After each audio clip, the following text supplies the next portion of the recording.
Audio Jungle। बुधवार को jail IG Sudarshan मंडल ने धनबाद मंडल कारा का औचक निरीक्षण किया। इस दौरान उनके साथ धनबाद थाना प्रभारी RN ठाकुर और DSP law and order Naushad Alam भी मौजूद रहे। निरीक्षण के दौरान जेल की व्यवस्थाओं और कैदियों की स्थिति का जायजा लिया गया।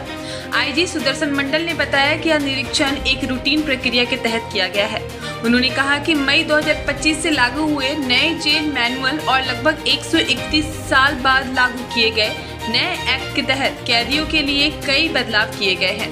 उन्होंने जानकारी दी कि अब कैदियों को एक सप्ताह में 3 दिन मांसाहारी भोजन उपलब्ध कराया जाएगा।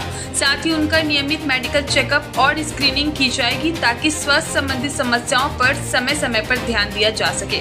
आईजी ने यह भी बताया कि जो नए कैदी जेल में आएंगे उनके लिए 10 पॉइंट्स में लिखे गए मापदंडों को पूरा करना अनिवार्य होगा।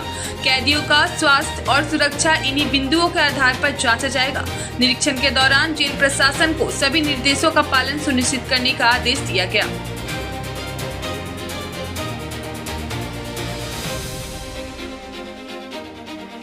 ये रूटीन निरीक्षण था। उसमें जो हमारे जो बंदी की सुरक्षा, इसमें जो है कि हमारा नया मैनुअल जो मई 2025 में लागू हुआ है, एक्ट भी 131 साल के बाद एक्ट लागू हुआ है।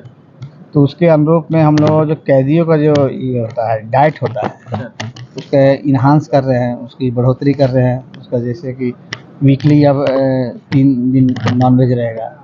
उसका मेडिकल स्क्रीनिंग भी करना है। प्रतिदिन उसका मेडिकल चेकअप के लिए व्यवस्था है। जब भी आते हैं बंदी तो उसको एक परफॉर्मा दिया गया है कि किन किन टेस्ट कराना है, क्या क्या नहीं करना, इस 10 बिंदुओं पर उसको जांच कराना है। सर, जेल में जो जिला से जो डॉक्टर जाते थे, अब शायद नया नियम बना है कि जेल डिपार्टमेंट ही डॉक्टर नियुक्त करेगा या डॉक्टरों की प्रतिनियुक्ति करेगा, ऐसा कुछ है? नहीं, हम लोग के यहाँ जो जेल में डॉक्टर है तो उसका हम लोग तो बाहर नहीं कर सकते हैं। उधर से आएगा मेडिकल हेल्थ डिपार्टमेंट से डॉक्टर की नियुक्ति वो करेंगे और हम लोग को इसको देंगे। आपको तो हाँ, हमको देंगे। हाँ, आपको प्रतिनियुक्ति करना है। हाँ, हमको प्रतिनियुक्ति। सर, जेल स्थानांतरण को लेकर क्या प्रोग्रेस है? क्या जेल स्थानांतरण मतलब? कैदी है पुराने अन्यत्र जगह पे जेल को स्थानांतरित किया जाना था, धनबाद जेल को। उसका तो अभी तो जमीन का तो कुछ ये नहीं है, आइडेंटिफाइड हो नहीं पाया। जब तक आइडेंटिफाइड नहीं होता जेल। और सर, जेल डिपार्टमेंट में बहुत सारे कांस्टेबल की कमी है और भी मैन पावर की कमी है, उसके लिए कुछ प्लानिंग है? ये तो अभी तो हम अल्टरनेट व्यवस्था करते हैं। एक्स आर्मी से करवाते हैं और इसमें होमगार्ड से करवाते हैं। एक्स आर्मी की बहाली भी हम लोग समय समय पर करते रहते हैं संविदा के आधार पर। अभी संयुक्त नियमावली बनी हुई है जिसमें कक्षपाल हो गया, सिपाही हो गया, उत्पाद आरक्षी हो गया और ये होमगार्ड आरक्षी, इसका संयुक्त नियमावली बना है। इसके अनुसार बहाली की प्रक्रिया भी है।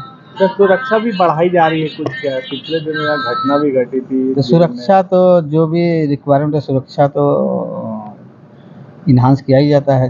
जिला प्रशासन की मदद से जो एक्स्ट्रा फोर्स का भी प्रस्तुति की। सर, अंदर में जो जैमर लगा हुआ है वो अभी भी 2G जैमर है। हाँ, तो कब तक ये सर 5G जैमर में कन्वर्ट हो जाएगा?